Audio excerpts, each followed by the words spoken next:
and serving as a as a young lieutenant coming back and commanding and having an opportunity to operate the business a little bit, and then going out into the world and learning a whole lot about signal intelligence and eventually cybersecurity. So I certainly had an opportunity to learn a whole lot of that as I go about in my in my work, and also to be able to come back and serve as an Inspector General in the Cybersecurity Corps or Cybersecurity team led by General Henry at that time, going around to all of the installations and taking a look at the cybersecurity issues associated with that. So what I'm going to talk about today is a subject that's not new, and on this electromagnetic pulse is something that I certainly heard about when I joined the military in 1980, and I'm sure many of you in the audience did as well. EMP is not new. By no means it is not new. But as someone just a few minutes ago was just bringing to my attention, well, what is occurring now is that it's resurfacing. The impact of EMP is resurfacing, and as I will share in my talk here, and certainly don't want to insult any intelligence about the nuances to it, and what it really is about today in our world, is the fact that we are now enslaved. I guess I like to use the word enslaved to microelectronics. Our micro components are susceptible to the impact of EMP, more so today than it was in the 1960s. So that's the really big impact. The second thing that we're going to talk about again in our talk relates to this coronal mass ejection. I'm not a scientist by no means, but we hear about this solar flare, we hear about the solar storm, we hear about the potential for that, and we are hearing about it more now because it's supposed to occur every century. The last time it occurred was around 95 years ago. 95 years ago, okay? We had vacuum tubes then. Today we have microelectronics. And if you know what a coronal mass ejection or sunstorm is, it's a massive infusion of electron or gamma rays. And imagine if it occurs today. So that's what we're concerned about. And I've heard it time to time in my talk that we see it as a national emergency. So let's focus on that very topic today, and from the perspective of what could occur, I'm going to share a brief video with you that probably going to put you in a little perspective of what kind of chaos would occur in the event that something like this happened. Coming in of a massive grid failure that has taken power out along the East Coast. So far, we have no confirmation on what is causing this devastating outage, but rumors of a cyber attack are already being mentioned by authorities. We now have reports that Texas has also lost its power in what appears to be a cascading domino effect. With as many as 100 million people now affected, authorities in the West are bracing themselves as they fear the blackout will continue to spread. It has been an extraordinary last hour. The entire East Coast went out. Texas followed. Officials confirmed a cyber attack is the most likely cause behind this catastrophic failure. Forgive me, I'm being told right now that Los Angeles, Las Vegas, and San Francisco, they have all gone out as well. It's looking like a total power outage across the entire country. A colossal and history-making blackout, the likes of which we have never seen before. Well, that was not a real movie. It was not one of the movies that we saw that was designed in a Hollywood scenario. Really not. But it's something that could actually occur, and if we project over a space of time what the media would react to, it would be something like that. Again, is it real? Well, probably not. But is it something that could be expected? Yeah, that is a great possibility. What is electronic magnetic pulse and coronal mass ejection? So take a look at this video again, and we'll get a better sense of what this is about. And as the video shows, this individual talks about the impact and the nuances to the individual. Before we go on, what is EMP? An electromagnetic pulse can be as an existential threat. I think it's the greatest threat our civilization faces today. And it can be caused by nature when a solar flare or coronal mass ejection causes a rare geomagnetic superstorm. Mm-hmm. This can put at risk electric grids and critical infrastructures all over the planet. Basically what happens is the coronal mass ejection or solar flare smashes into the magnetosphere of the Earth. The Earth is surrounded by a big magnetic field that protects us from being burned to a crisp by the solar flare, but it waffles back and forth as this solar flare hits it. And this moving magnetic field generates an electromagnetic pulse, it's basically a super energetic radio wave. It's got so much energy in it that it will fry out all kinds of electronics, including big transformers that run the power grid, right down to the personal computers, on your desk, in the case of the EMP that can be generated by a nuclear weapon. Because man can do this too. You can generate a EMP by means of detonating a nuclear weapon high in the atmosphere. Sort of what the North Koreans are practicing now. On February 7th, they launched a satellite called the KSM-4, and it passes right over the United States at the optimum altitude, if a nuclear weapon was in that satellite, to put an EMP field over most of North America, all 48 contiguous United States, most of Canada and part of Mexico. And within the area of this field, all electronics, are at risk. Cars, not just the grid, but communications. What would they do? Well. They would shoot a nuclear missile above the United States? Yes. And detonate it above the United States? That's one way of doing it. Not exactly at that point we are. I certainly don't want to go there in this talk. Possibility again? Yes. And if you read the literature, you'll certainly hear the talk that our southern hemisphere is not as robustly defended. We don't look to the south, okay? We look to the north. It's getting better. Ladies and gentlemen, it's getting better, okay? Trust me, it's getting better. We are able to focus on there. But the reality of the situation is that why divert energy to somewhere that you really don't even expect a strike? Where's the possible strike's going to come from, okay? Most likely from the northern hemisphere. And it doesn't have to be something that takes us out as humans. Just this surge of burst in the air. Now, what is it that we're talking about? We have all experienced power surge, have we? We get a little power surge, and then it kind of knocks some of our component out. The typical, very typical electronic component has a surge protector, voltage suppressor, even a modem to defend against that. Oh, not a big deal. Really not, okay? Because you've got your micro amount of surge that occurs, and it takes care of that, right? Now let me take you to the scenario of this massive 10,000 volt surge that could occur with an EMP. So there are 3 stages to all of this. There are 3 stages that occurs, and it occurs in a fraction of a minute. Okay, the very first stage starts with beyond what's called a typical electrical strike. This very first stage, attacks all communications equipment, all protective systems, computers, and other similar devices. It's a free-flowing burst of energy, a free-flowing burst of energy that is designed to disrupt typical communication devices. Okay. A little more than a lightning surge. Not a big deal. But it happens in about 2 seconds.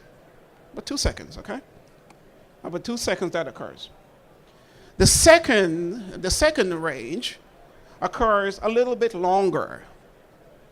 And it's a little more intense than the first stage. But what is the real issue here? The first stage is already done some softening. Again, take us back to a typical surge, right? The typical surge starts to overtake our regular surge protectors. Now, if you got a second one, and then it comes a split second later, then you kind of soften that up, didn't you? You kind of softened it up, and now you're going a little beyond your typical electronic component. You're also going into the electrical system to a degree. But be assured. You know our transformers that we have on our electrical grid? Oh, they're designed to take that over, because the surge is not as great as the surge arrestor and the step down ability of those things. So it's okay, not a big deal. They could take that charge.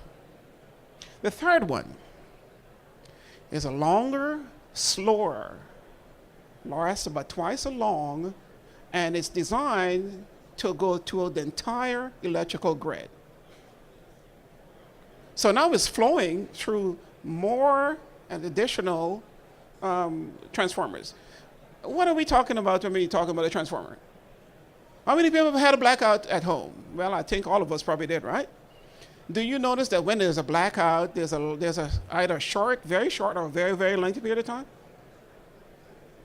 And have you ever passed down the road and saw one of those that circuit kind of in a down position? That's what those transformers are related to. They're there to observe the surge and to avoid the overloading of the circuit and not have the breakdown in the circuit, right? So they just trip. The second surge tripped them, okay? And then the huge transformer behind it now gets this long and lengthy surge that tells itself, you know something, I can't handle this anymore.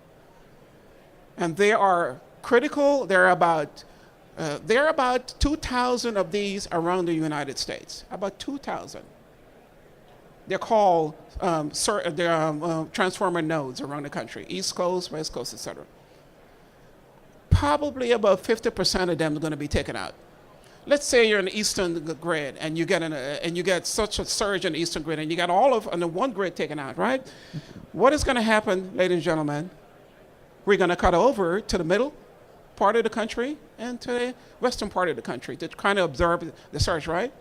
And everyone in the eastern side of the country is going to try to get that additional electricity that you need to use. What is going to happen to the rest of the transformers? They're going to start burning out really fast.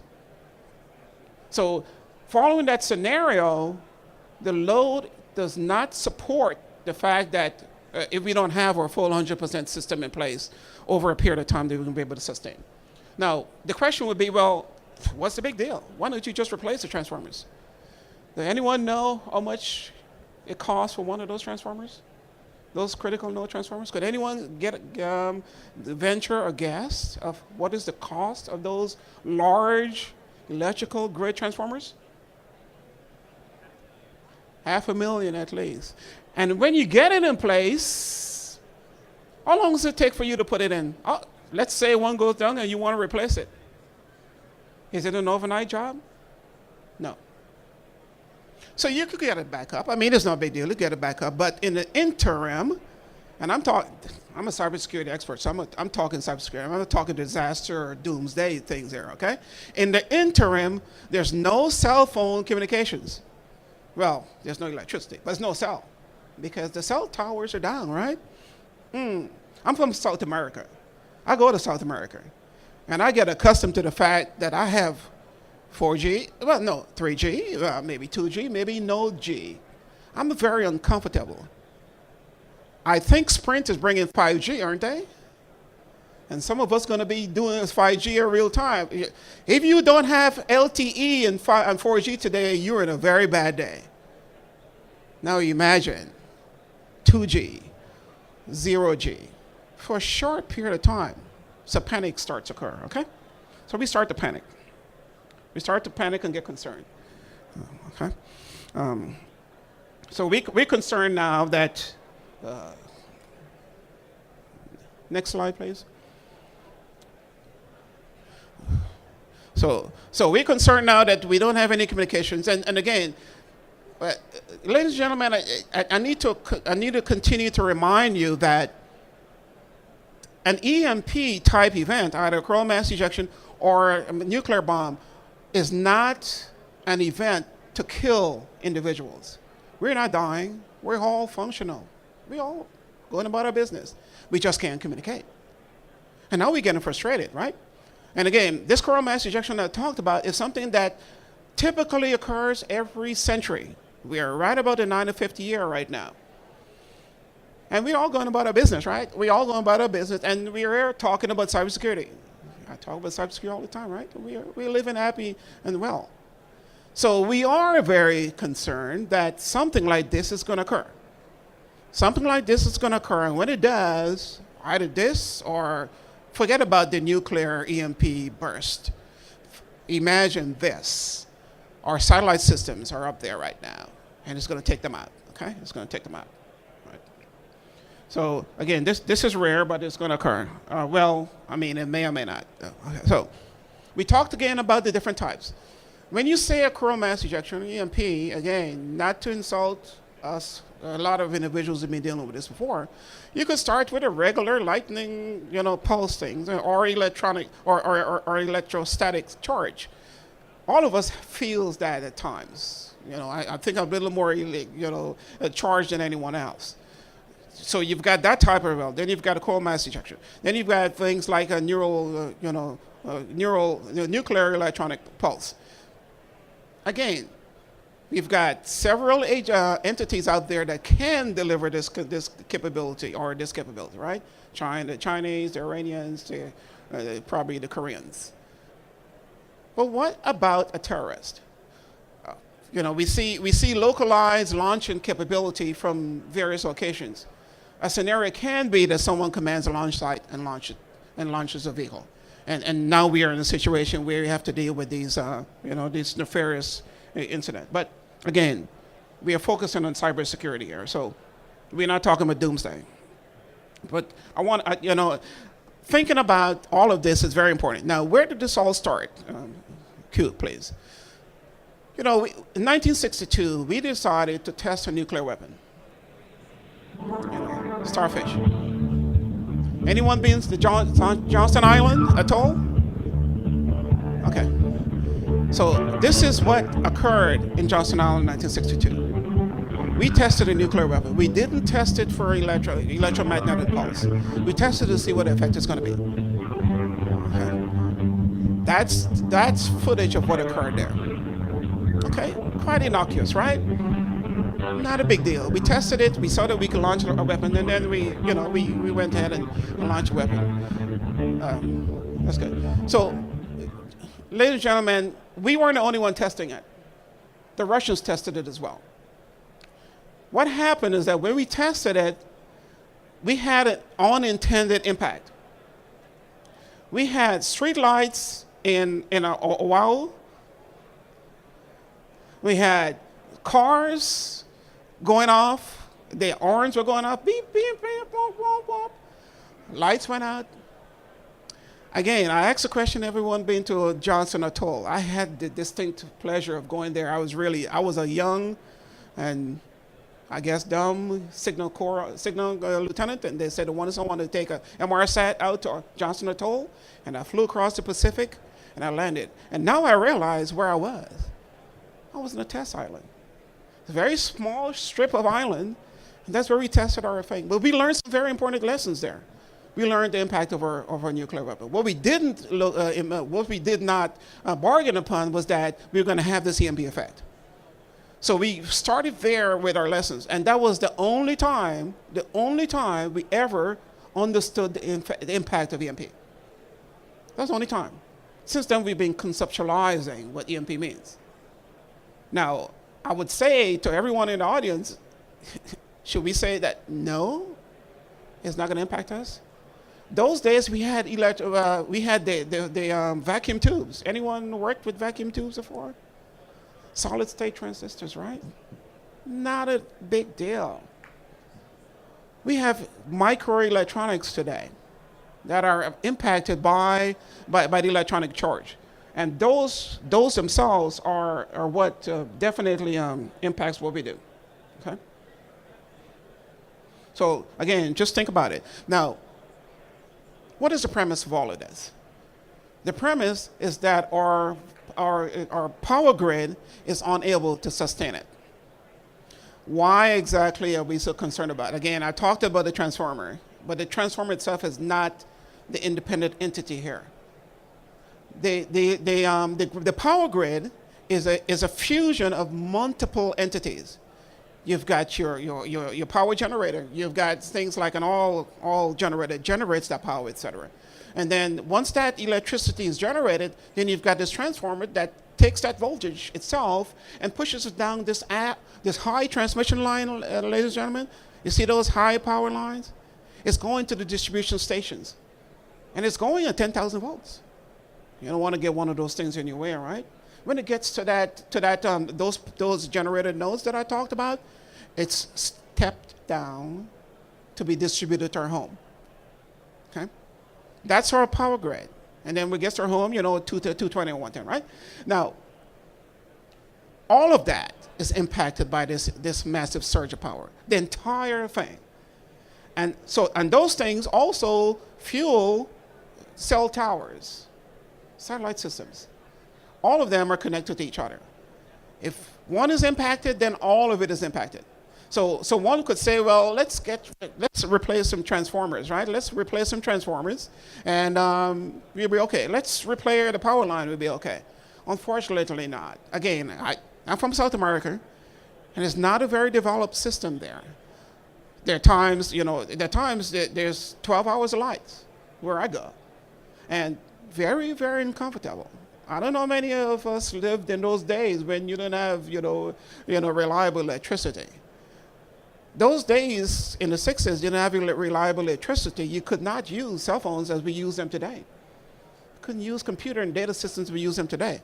Okay. Now, the focus here again is on cyber, and in cyber you've got confidentiality, integrity, and availability. Right? Availability is what I'm focusing on right now. Cannot get access to the component itself. Okay? No. Again, this is another depiction of that. The dependability of the system is what we certainly depend upon. Okay, we depend upon this, more succinctly. That's what we live with today. Now, our focus here again is to talk about that. So, on top of all of this, our cybersecurity discipline is ill-developed. I have a PhD in cybersecurity, and I will tell you that I had a very interesting study as I proceeded on this path. Many of you out there are day-to-day practitioners and scholars on the very subject, and you know what I'm about to say is true. We are not there yet. We just started. We've just started in what cybersecurity means. Infosecurity. Information assurance, cybersecurity. What does cybersecurity mean? Well, I'll tell you, cybersecurity is very challenged right now. We are just starting to form the very discipline. What does it mean? In my school, we talk about cybersecurity related to every possible facet of the human discipline, from ecology to water purification to health care to you name it. We are challenged as we are today. Now, are we going to take this concept right now and then put it into a energy control system and solve that issue? A SCADA system is what we're talking about here, right? We're talking about a SCADA solution to a SCADA problem. We are not even close to getting that solution. Okay, we get data breaches all the time. We have massive vulnerability in our software, our technology. I often say the biggest challenge to us is our technology, because we want shiny equipment, and our bosses want shiny equipment, fast equipment all the time. And it is when I was a Signal Corps officer, we had a closed network. We controlled everything. We didn't have the new devices. People wanted communications and wanted it fast, and so we give them to that. We give into it, and then things started to be opened up. Okay, so we have problems already as it is. Okay. We have problems already as it is, much as having to deal with these other things. So we said cybersecurity is confidentiality, integrity, and availability. And we struggle every day talking about how do we keep things confidential, how do we keep it trustful, and the availability piece is what this is all about. Okay? Now, with EMP, all of it is lost. You can't secure you can't be confidential, because guess what? The concepts of data at rest and data in transit encryption is non-existent. You could just about, I mean, you could say, yeah, we could secure the data in the storage location at rest, right? It's secured. You know, the cloud providers will say that it's secured. But once you start moving that data from point A to point B, your encryption, don't even talk about electronic curve cryptography. Don't even talk about ECC today. It's non-existent, just non-existent. So we have no encryption in place. And then we have no availability because we don't have any reliable means of communications in place. From an organization perspective, the primary purpose of an organization is to protect data, right? We secure data in transit and we protect data at rest. And we have confidentiality that we have to ensure. Well, the organizational mission is going to fail because there's no assurance. There's no assurance that my bank balance, you know, when I go to my bank or I check my balance, there's no assurance that what I see is real.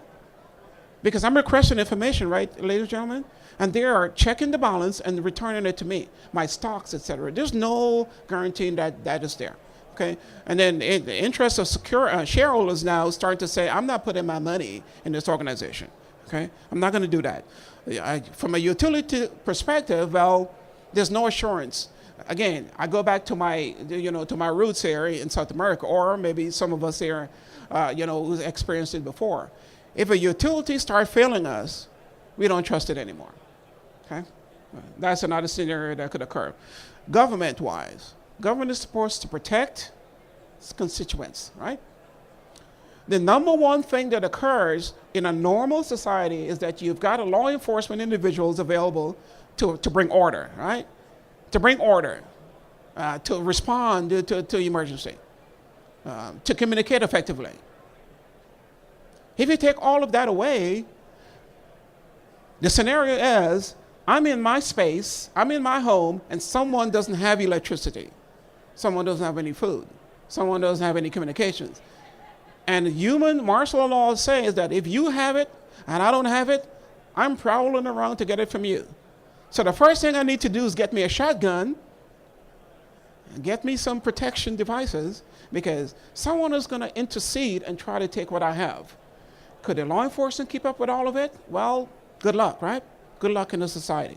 Now, again, I'm not talking about about the doomsday situation there. I'm not there, but I'm talking about communications, right? We're talking about communications.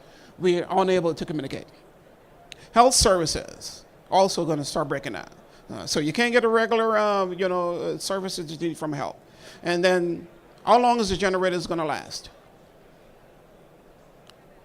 I have my cousin is a surgeon, and as I was doing my research, I asked him. I said, "Vital, tell me, please, as you go into your 6 days of surgery, if you have a critical patient on the table, how are you going to service it if I shut the light off?" He said, "Well, Ken, 48 hours. 48 hours of what? We have generator in the hospital that lasts for 48 hours. Then what? Then what? After 48 hours, he said, well, I'm sorry. You got to fend for yourself, okay? So I had the honor of being at DEF CON last week. I was in DEF CON last week, okay? I walked into a room, and, anyone been to DEF CON? Well, there's some interesting things that occurred with DEF CON there. Doomsday scenario for sure. This room had electronic pumps that could be remotely deployed or whatever, control blood pressure, medicine dispensing, et cetera, right? And they were pretty proud about their equipment. So I walked up and I said, please, share with me. Is this battery operated? Yes. Okay. Let me disclose. I'm about to make a presentation on the loss of power. Could you tell me how long the battery in these things going to last? Maybe 8 hours before recharge. 8 hours of critical life support medication. 8 hours. What happens after 8 hours? And I'm on a pacemaker, I'm on a blood fusion or whatever. What happens after that, ladies and gentlemen? And I can't plug into a grid or charge it up. We got an issue. We have an issue, a real big issue, okay? So, yeah, so those are the things that occurs with, with this scenario. Now, let's talk about some things here for individual. We're going to talk about individual, organization, and government. So I, as an individual, have this intense desire to survive, right? I survive by nature. I survive by nature because I'm self-protection, first of all, okay? So I seek shelter, comfort, health, and safety. Those are the things that I seek all the time. And I look to government, I look for corporations that are to help me to get all those things done.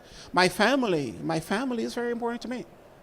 I have a grandson and I've got children, and I'll tell you, I'll give my life for them, right?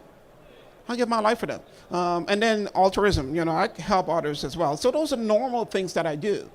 What happens when I take away all of these critical or important things to me?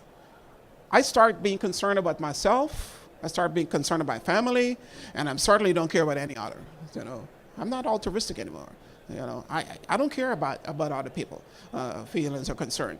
Much less say I'm going to let you use my cell phone or use my computer, whatever the case might be. Okay, I want to protect my own self.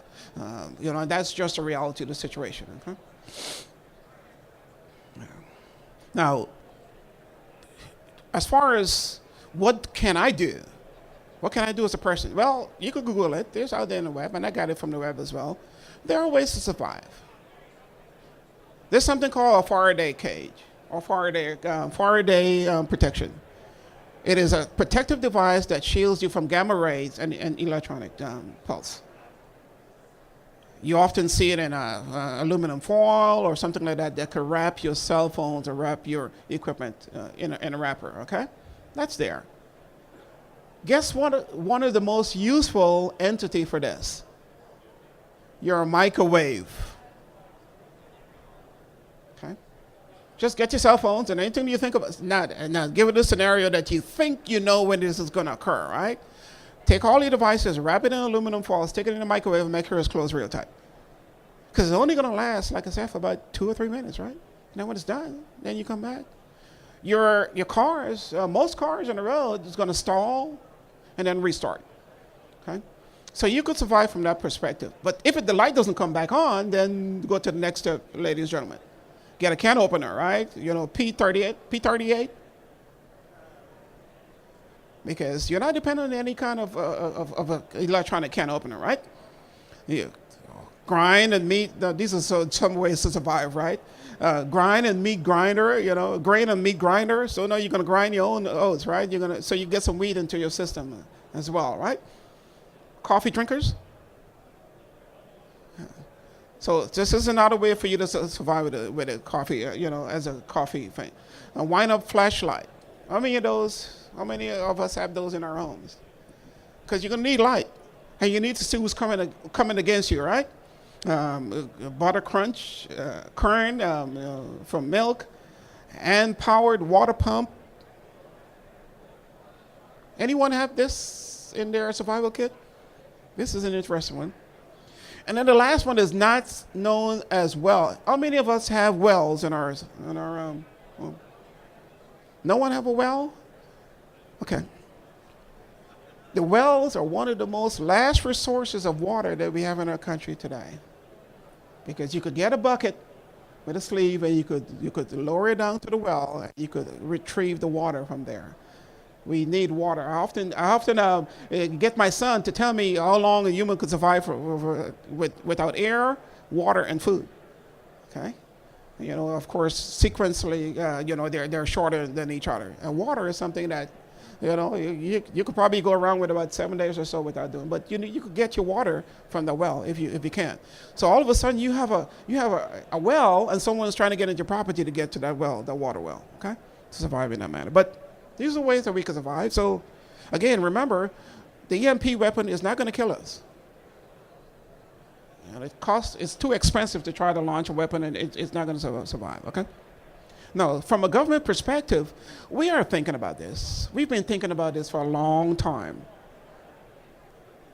Agencies like DARPA, the Power Grid Consortium. The Power Grid Consortium has been working on this for a very, very while, for a long time. The federal agencies itself are doing research to try to come up with a longer sustaining power grid that's hardened.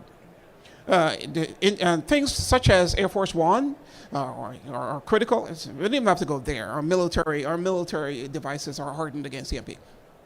Survive for a long time. So there are segments of our population that's designed to, or continue to be designed to mitigate this threat. But that's about 10% of our population, right?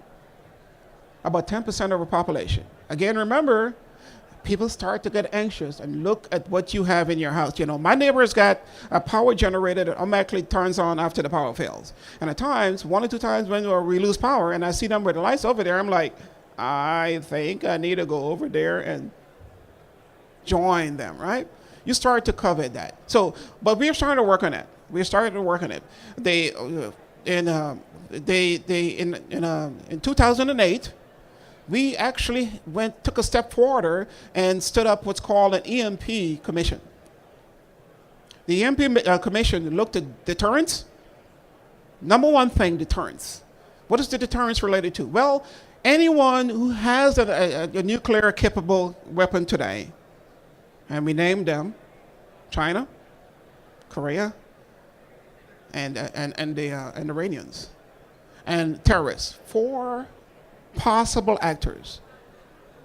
We want to put so much pressure on them that they will not be thinking about launching a nuclear strike, an EMP strike.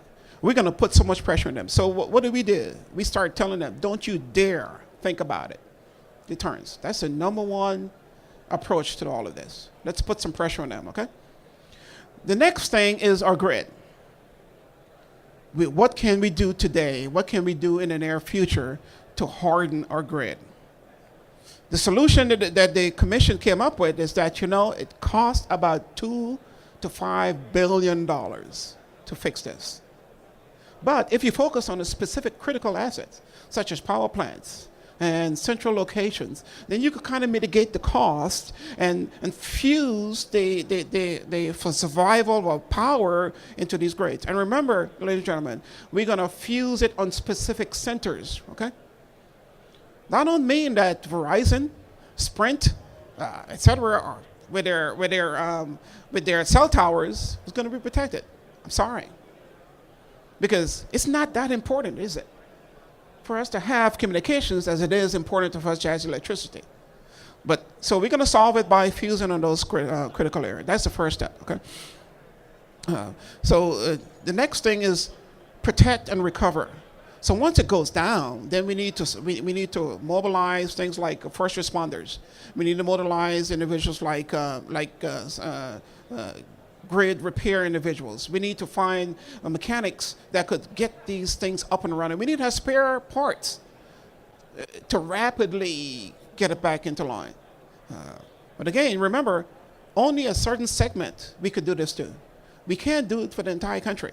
There's no way we could do it for the entire country. Okay, we need to focus on that, and so we'll have some level of confidence that we're going to be able to restore, maintain the critical areas of our country, and then gradually rebuild the grid.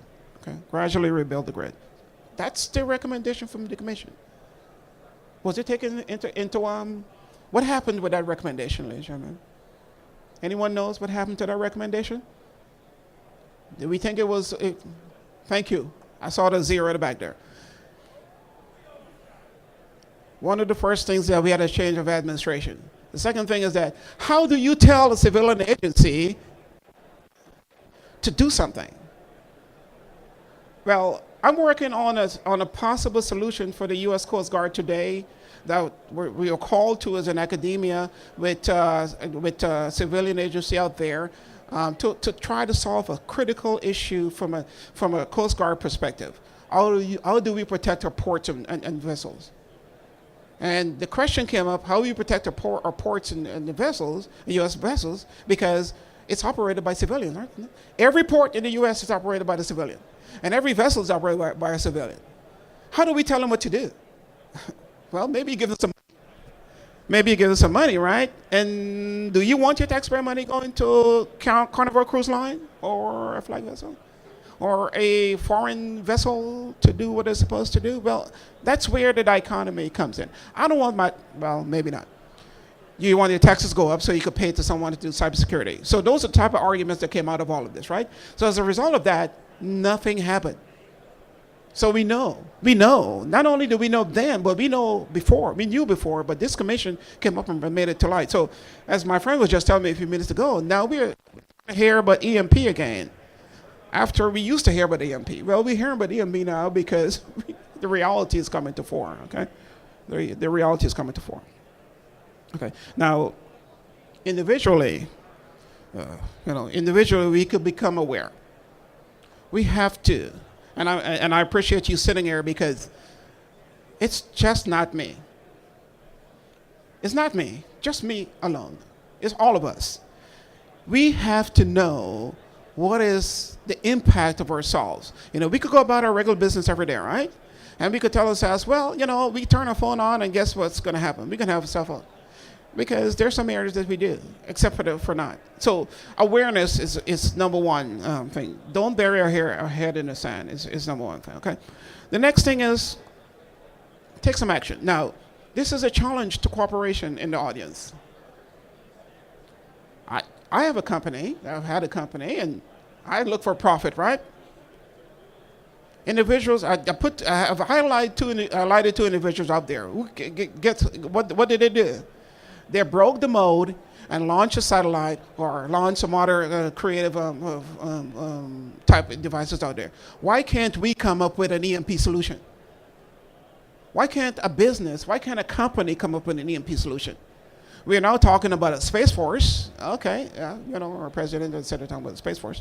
Why can't we invest in a solution for EMP?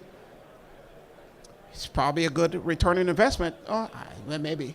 Okay, so that's a challenge I give to industry, private industry, because either you take taxpayers' dollars and you invest in it, or you take private dollars and you invest for profit. And a lot of us know how that turns out. As far as high speed, networks, high speed roads are concerned, right? You got a high tax return or high tax fee to that, but that's business. And then the last thing, of course, is take ownership. We have to take ownership. We have to take ownership as a community. We have to take ownership as an entity, because is this a cybersecurity issue? Or is this a cultural issue? Again, not related only to the cybersecurity issue. What is it going to do to us as an entity, as a culture? Is it going to set us back? Is it set us back to the days when we don't have a cell phone? That's a possibility. That's very much a possibility, okay? So the call to action is certainly something that's very, very important for us to think about as well, okay? And then, is this a business opportunity? Ladies and gentlemen, is this the next business opportunity? Is it? It's a possibility because it's a problem. It's a huge, non-fixable problem at this point. No one has cooked this cookie. No one has solved this issue today. And this issue has been there for a long time. It's only kind of starting to come in a microscope right now. Okay? So can you solve this issue? Is it worth the while? Okay, so I hope I've stirred up enough interest. I hope I've stirred up enough thoughts or not, done a doomsday thing here for you. But, when I was asked to speak on the subject related to SI, I told myself, it's going to be a very interesting talk, because we have broached this subject a long time ago. We kind of put it on the shelf because in the military, we were hardened to protect it.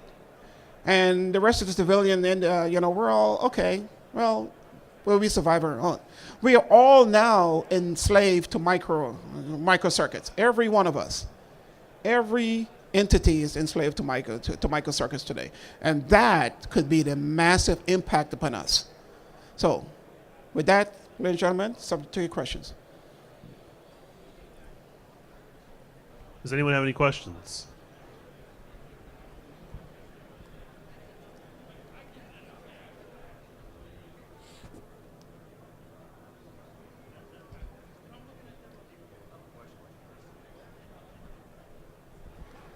Thank you.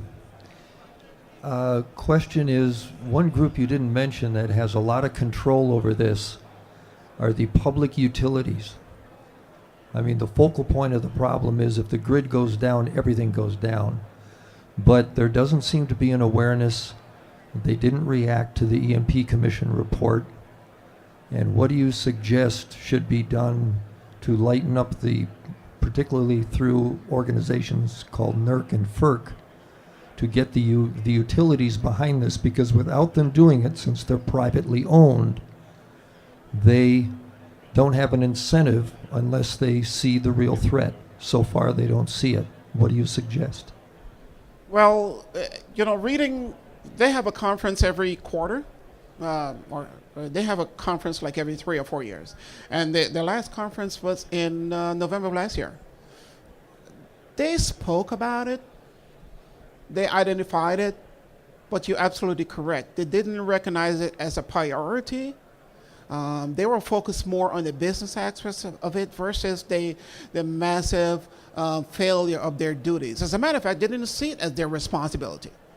They didn't see it as their responsibility to provide power to the entire population. They didn't see that as a responsibility. That's why it is a business case. Okay, can we afford this? And what would be our return on investment? So how do we incentivize them? Well, either we tell them to do it, like the issue I'm struggling right now to advise in the Coast Guard on, and we tell them to do it, or we fund them and say, here, take this money to cover your costs. Well, that is not going to go over with taxpayers. And if we make them a governmental entity, if we deputize them, or we make them a governmental agency, then we're gonna increase our cost. So I'm sorry I can't give an answer to that question, but very good question. Thank you. I think right now. Personally, I don't think there's an answer to this. This is a question with nothing at the other end of the equation. There's no device that can stop the EMP, and a nuclear detonation is going to leave a lot more problems than your cell phone not working. Somebody detonates a nuclear weapon sizable enough to take out the entire electrical grid in the United States. We have a lot bigger problems than whether or not our cell phones are going to work and our electronics and communications are going to work. We're going to be dealing with nuclear fallout. I don't think that there's going to be a major solution for this, because you're not pushing anybody to do it, and no one sees a credible threat. No one sees this as a threat. Your terrorist organizations are not developing EMP specific Devices. weapons. That's kind of what I'm thinking on it. Well, the likely scenario, I got another question. The likely scenario is that a bad actor could find a physicist or some entity like that, and either coerce them or capture that capability, and put it on a hot air balloon. If you launch it in a hot air balloon, it'll just flow in the direction where it needs to be, and if you could remotely set that thing off, then it's done. And it doesn't have to be a high yield, device. Again, take a stab at reading about this, and you'll be so surprised how easy it is to just launch. It's a low hanging fruit, very, very low hanging fruit, very easy to launch. So, indeed, thanks for the comment.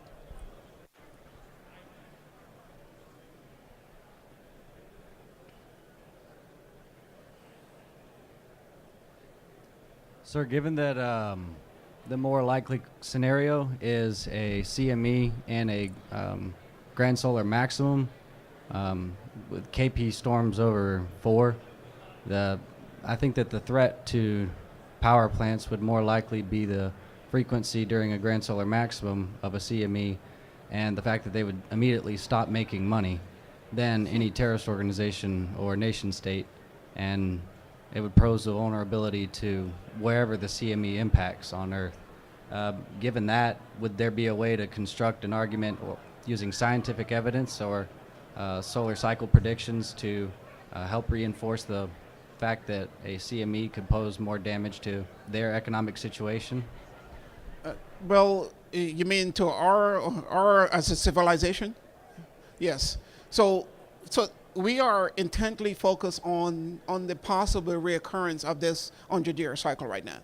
And this is a worldwide event, possible event. I mean, not just the U.S. It's going to be a worldwide event. And if it doesn't even happen in the U.S. hemisphere, it happens in, let's say, Europe or Africa, we are not isolated as a nation. They're going to be looking to buy, energy from us. They're going to be looking to depend on our economy. They're going to be looking for various support that is going to overload our capability to provide that support. So you're right. It's something that we have been thinking about. Is it an immediate problem for us? Well, no. We've got Brexit. We've got massive, data breaches. We've got, protests going on, in our environment. It's not something that we wake up every day thinking about, but it absolutely is something that could occur. And yes, we should be thinking about it. So thanks for the question.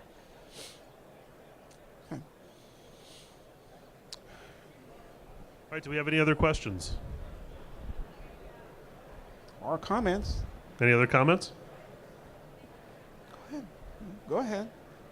Yeah. Yeah, please. Yeah. So we had this great discussion before the session, and I certainly appreciate Dr. Kennedy being here, being an old signal guy that studied this problem in the Army 50 years ago. Actually, we talked about this problem. But it's interesting listening to the discussion. It seems to me that the power industry in general, they're incentivized by profit. That's right. It's a regulated industry. Most every state that I'm familiar with, states allow, under the regulatory process, at least 10%, some as high as 12 or 13% return on capital investment. So they have already inherently built into their structured investment. We've managed to cause them to make significant investment in something called green energy via that process. And we managed to do that, I think personally, by emotional education of the populace. And it seems like what we're missing here is an education process of our citizenship to understand the threat.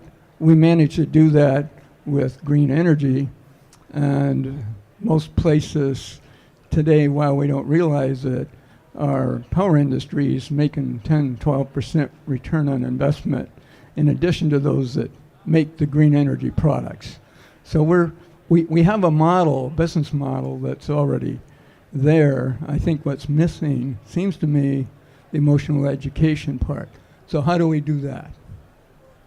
Wow. Well, business emotional motivation.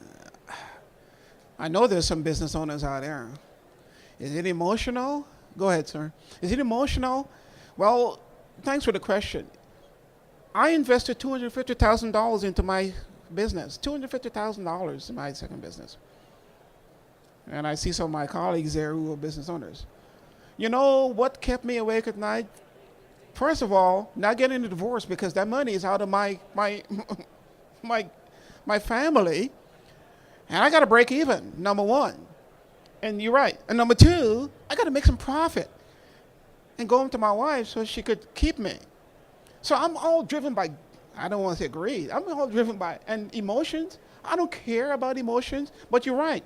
I should, especially if I'm a public entity. How do I make that jump to that is important, is important. Now, emotion, I took off my green suit and I opened a business, and I was like, wow, this is tough.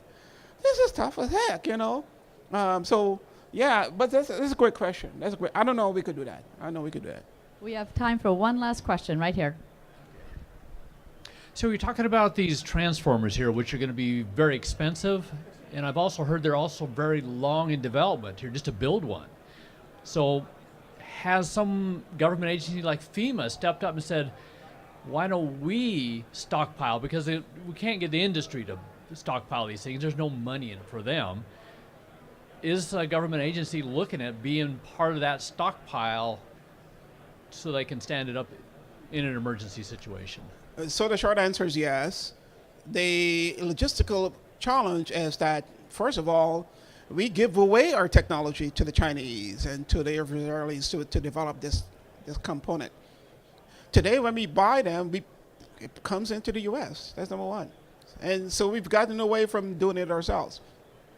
And then these neo-governmental agencies that own this thing saying to us, look, if you want us to do this, it's our network. We own it. You could go ahead and stockpile all you want to, but we run this thing, and we're not going to let you get involved with it. Well, you got to come to the table with us. But we have started to help them in figuring out the issue with like I talked about DARPA, et cetera. Let's develop a more efficient transformer that reduces the cost. Absolutely. So that's what we're trying to do today. The big overarching question, of course, is that how much dollars do we actually get to research? You know, I'm deeply involved with cybersecurity today, and National Science Foundation is, bless them, NSA with Homeland Security and National Science Foundation has got this big cyber problem, so they pump a lot of money into it. The utility issue is not as important. Maybe we can't get a legislator to pass a bill or to get enough votes to get this thing passed. So we're not going to get any funding for it. That's the big issue. We try, but the funding is not as passionate for it. But yes, we could solve the issue ourselves. We can. So thanks a lot for the question. Yeah. Okay. Dr. Williams, thank you for this outstanding session. So I'm going to do a few things in wrap up. First of all, this session qualifies for continuing education units. So if you would like to get your badge scanned for the CEUs, Dennis Moen is over here. Dennis, if you could raise your hand for a moment. Please see Dennis Moen, and he will scan your badge. You needed to be here at the beginning of the session, and you needed, of course, to stay to the very end. And then you can see Dennis. That's one thing. The second thing is I'm going to do a little plug for membership. If you were in here at the earlier session, you don't need to listen, but if this is your first session of the day, please make your way over to the AFCEA booth and join. We're a nonprofit member-based association, and we need your membership. If you like what you're seeing here at TechNet Augusta, please consider membership. It's usually $50. You get a 10% discount if you register during this week. So certainly appreciate your membership, and certainly appreciate that you being here today with us, and hope you enjoyed this session. Dr. Williams, thank you very much. Can you join me in a round of applause?